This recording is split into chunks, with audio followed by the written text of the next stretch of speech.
Em nome do Pai, e do Filho, e do Espírito Santo. Amém. Meus queridos irmãos e irmãs, nós estamos no cenáculo e Jesus faz a sua oração pela igreja. Nós vimos no Evangelho passado que Jesus, que começa glorificando a Deus, pedindo a vinda do reino, ou seja, o nosso conhecimento, a vida eterna dentro de nós, agora Jesus começa a fazer pedidos bem específicos. E Ele pede para que nós sejamos um. Ele pede comunhão. Não é? Ele diz: Pai Santo, guarda-os em Teu nome, o nome que me destes, para que eles sejam um, assim como nós somos um. Em tempos de ecumenismo, nós interpretamos esse versículo como sendo uma oração de Jesus pela unidade das igrejas. Nós, no entanto, precisamos aqui esclarecer o vocabulário, porque a linguagem que a gente tem ouvido por aí, ela é equívoca. Não existe a palavra igreja no plural, ou seja, só existe uma igreja, una, santa, católica e apostólica. A unidade é uma nota da Igreja de Cristo. O que acontece é que a palavra igreja, ela pode ser usada analogicamente. A igreja, no sentido próprio da palavra, ela é uma só. Jesus não tem dois corpos. Jesus tem um corpo só, seu corpo místico. Jesus não tem duas esposas, ele tem uma esposa só, que é a sua igreja, una, santa, católica e apostólica. Agora, o que acontece é que a Igreja de Cristo foi se organizando em dioceses. As dioceses podem ser chamadas também de igrejas no sentido de igreja local. Não são primariamente a igreja. A igreja primariamente ela é a igreja universal, ela é a igreja de Cristo inteira. A igreja que está no céu, a igreja que está no purgatório e a igreja que está aqui na terra. Essa é a igreja de Cristo. A diocese é uma organização, uma representação local, maravilhosa, concreta da igreja de Cristo, mas a gente usa a palavra igreja para dioceses. Então aí a palavra igreja pode ser usada no plural. Não é?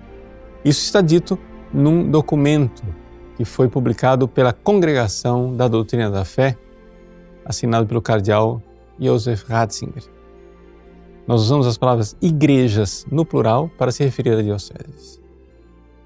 Então existem, por exemplo, algumas dioceses do Oriente que com seus bispos não estão em comunhão com Roma. São as chamadas igrejas ortodoxas, entre aspas. Só existe uma igreja, a Igreja Católica, mas existem essas dioceses que não estão em plena comunhão com a Santa Igreja Católica. As comunidades protestantes não são igreja, nem naquele sentido mais profundo da única Igreja de Cristo, e nem nesse sentido de dioceses. Elas são comunidades eclesiais porque possuem elementos da Igreja, como a Sagrada Escritura, o batismo, e que, no coração de Cristo, estão orientadas a voltar à plena comunhão, à plena fé, à fé reta da única Igreja de Cristo, que é a Santa Igreja Católica. Então, essa é a realidade, né? Digamos assim, de igreja. A Igreja de Cristo é uma só. E ela é bem concreta, ela é bem visível neste mundo, e ela é invisível lá no purgatório e no céu. Agora, Jesus reza por esta unidade do seu corpus, do seu corpo, único corpo. Ele reza pela integridade. Por quê? Porque o que faz a unidade da igreja é que nós estamos unidos a Cristo através da graça do Espírito Santo. Então, nessa novena de Pentecostes, nós precisamos verdadeiramente pedir a Deus o Espírito Santo para que nos una cada vez mais a Cristo. E como é que acontece esta unidade, essa união cada vez mais a Cristo? Como é que o Espírito Santo opera isto? Jesus mesmo descreve na sua oração. É a realidade da verdade. Ele diz, né? Santifica-os na verdade. A tradução nossa aqui, consagra-os na verdade. A tua palavra é a verdade. A santificação, a nossa união com Cristo é, em primeiríssimo lugar, nós nos abrirmos na fé para a única verdade de Cristo, a sua única doutrina verdadeira, a sua palavra viva, o seu Evangelho, que é força de Deus para aquele que crê. Na nossa única e santíssima fé católica, nós então vamos nos santificando. Por quê? Porque a palavra de Deus vai nos mudando por dentro, vai nos santificando, nos consagrando, vai nos tornando Cristos, no seu Cristo. Então, Jesus disse, eu lhes dei a tua palavra, mas o mundo os rejeitou. Como eu não sou do mundo. Não te peço que os tires do mundo, mas que os guardes do maligno. A palavra de Deus, ela realiza uma ação em nós.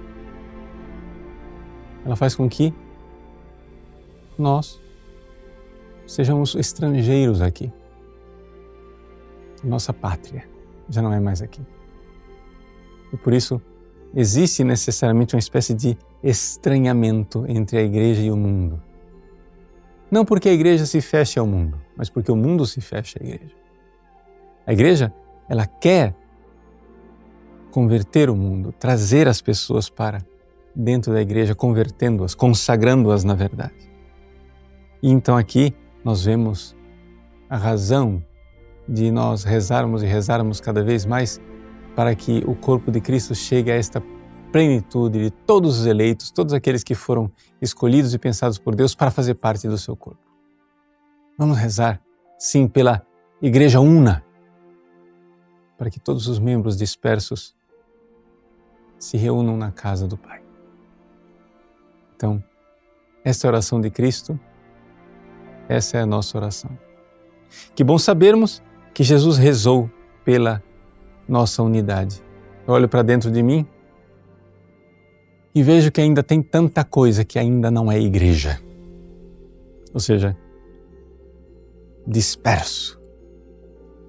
Mas Ele reza, eu rezo, você reza, vamos rezar para que cada vez mais nos unamos a Ele e estejamos em comunhão com o único Cristo na sua única Santa Igreja.